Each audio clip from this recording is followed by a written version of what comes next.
আশা করি আপনারা সবাই ভালো আছেন। অটোক্যাড বাংলা টিউটোরিয়ালে আপনাদের সবাইকে স্বাগতম। অটোক্যাড সফটওয়্যারটি সম্বন্ধে আমরা প্রায় কম বেশি সবাই জানি। অটোক্যাড সফটওয়্যারটি দিয়ে আমরা 2D 3D ড্রয়িং খুব সহজেই করে ফেলতে পারি।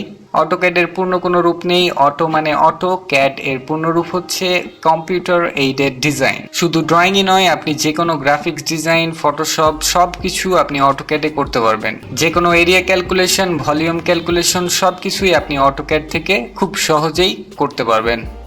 অটোক্যাড সফটওয়্যারটি বহুল প্রচলিত হওয়ার কারণ হচ্ছে দুইটি, একটি হচ্ছে অ্যাকুরেসি এবং আরেকটি হচ্ছে স্পিড।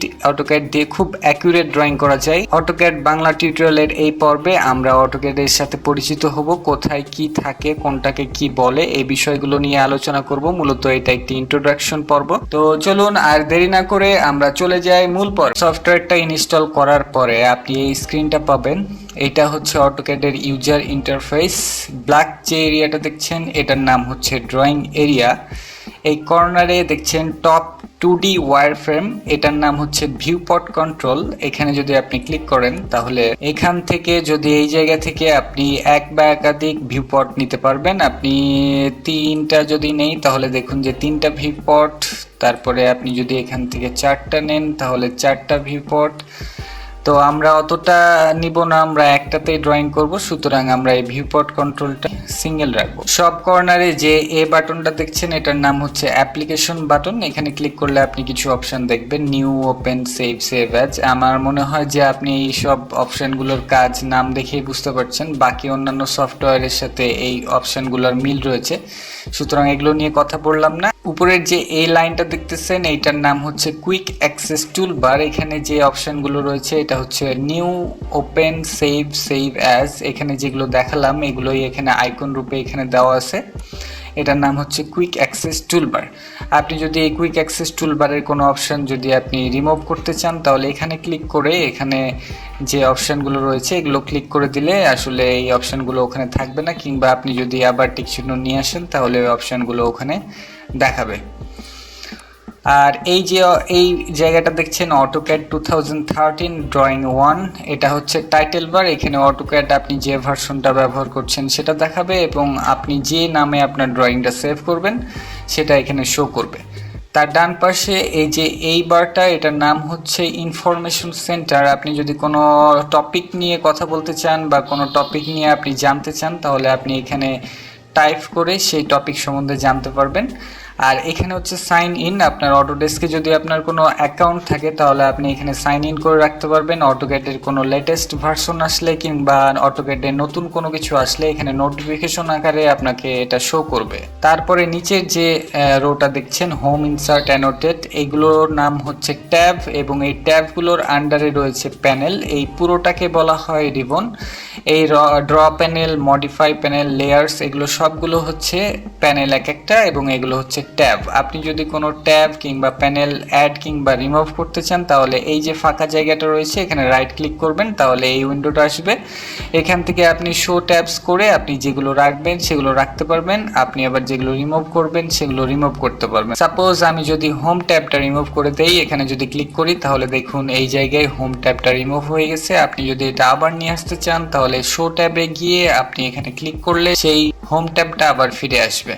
কিংবা আপনি নিচে যে প্যানেলগুলো রয়েছে এগুলোও আপনি রিমুভ বা অ্যাড করতে পারেন। এখান থেকে শো প্যানেলসে গিয়ে আপনি এখান থেকে রিমুভ কিংবা অ্যাড করতে পারেন। ওকে, এইটা দেখছেন এটার নাম হচ্ছে ভিউ কিউব। এটা মূলত 3D ড্রয়িং এর জন্য ব্যবহার করা হয়। এখান থেকে আমরা বিভিন্ন এলিভেশন কিংবা টপ, বটম বিভিন্ন ভিউ আমরা এখান থেকে দেখতে পারি। এটার নাম হচ্ছে ভিউ কিউব।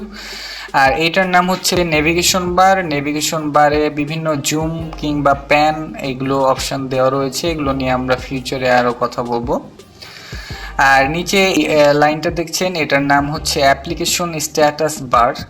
এখানে অনেকগুলো অপশন রয়েছে, এই অপশনগুলো খুব গুরুত্বপূর্ণ, এগুলো নিয়ে আমরা ফিউচারে কথা বলবো। তারপরে এখানে আমাদের কিছু স্কেল রয়েছে, অ্যানোটেশন স্কেল, প্লাস এখানে লক করার জন্য একটা তালা রয়েছে, অনেক অপশন রয়েছে এখানে। আর আমাদের মেইন যে আসলে আমাদের হেড কমেন্ট বার, এটা হচ্ছে আমাদের খুব গুরুত্বপূর্ণ একটা অপশন। এখানে আমরা যদি কোনো কিছু অটোক্যাডে আমরা যাই করি না কেন, এটা এখানে আমাদের শো করবে। এবার আসি ওয়ার্ক স্পেস নিয়ে কিছু কথা বলি। এই যে আপনার উপরে যে এখানে ওয়ার্ক স্পেস রয়েছে, এই ওয়ার্ক স্পেসে আপনি যদি ক্লিক করেন তাহলে আপনি দেখবেন 4টা option: drafting and annotation, 3D basics, 3D modelling, AutoCAD classic.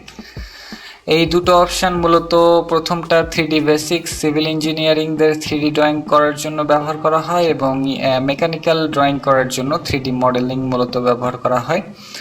আর আমরা যেটাতে ড্রয়িং শিখব, আমরা অটোক্যাড ক্লাসিকের ড্রয়িং শিখব। অটোক্যাড ক্লাসিক এবং ড্রাফটিং অ্যানোটেশন 2Dর জন্য কিন্তু অটোক্যাড ক্লাসিকটা ড্রাফটিং অ্যান্ড অ্যানোটেশনের চাইতে বেশি ইজি, এবং অটোক্যাড ক্লাসিকে এই যে বিভিন্ন ট্যাব এবং প্যানেল এবং টুলস বারগুলো হোম পেজেই দেওয়া থাকে, আমাদের কাজ করার জন্য অনেক সুবিধা, এবং এটা একটু কম প্যাঁচানো। সুতরাং আমরা অটোক্যাড ক্লাসিকে ক্লিক করে আমরা অটোক্যাড ক্লাসিক ওয়ার্ক স্পেসে চলে গেলাম।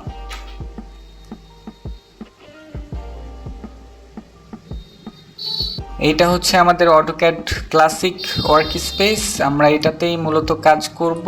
উপরে যে এই যে অপশনটা দেখছেন, এটা ড্রাফটিং অ্যান্ড অ্যানোটেশনে থাকে না। এই বারটার নাম হচ্ছে মেনু বার। এই মেনু বারের অনেক কাজ রয়েছে। মেনু বার থেকেই মূলত আমরা সব কিছু শো করি কিংবা হাইড করি। তারপরে নিচে যে বারগুলো দেখছেন, এগুলো হচ্ছে এক একটা টুল বার। এটা স্ট্যান্ডার্ড টুল বার, এগুলো হচ্ছে স্টাইল টুলবার, প্লাস এটা ওয়ার্ক স্পেস দেওয়া আছে এখানে। এটা হচ্ছে ড্র টুলবার, এটা হচ্ছে মডিফাই টুলবার। এখানে বিভিন্ন ধরনের টুলবার রয়েছে। এই টুলবারগুলো ব্যবহার করেই আমরা ড্রয়িং করব। আর এখানে দেখুন এক্স এবং ওয়াই নামের একটা অক্ষর দেওয়া রয়েছে। এটার নাম হচ্ছে ইউজার কোঅর্ডিনেট সিস্টেম, সংক্ষেপে এটার নাম হচ্ছে ইউসিএস আইকন। এটা মূলত এক্স এবং ওয়াই অক্ষ হিসেবে কাজ করে। আমরা যদি 3D করতাম তাহলে এখানে আরেকটা এক্সট্রা অক্ষ থাকতো, সেটা হচ্ছে জেড। যেহেতু আমরা আপাতত 2D করছি, সেহেতু এখানে শুধুমাত্র এক্স এবং ওয়াই অক্ষ দেওয়া রয়েছে। তো ভবিষ্যতে আমরা আরও বিস্তারিত কথা বলবো। আজকে এ পর্যন্তই। ভালো থাকবেন, সুস্থ থাকবেন। ধন্যবাদ সবাইকে।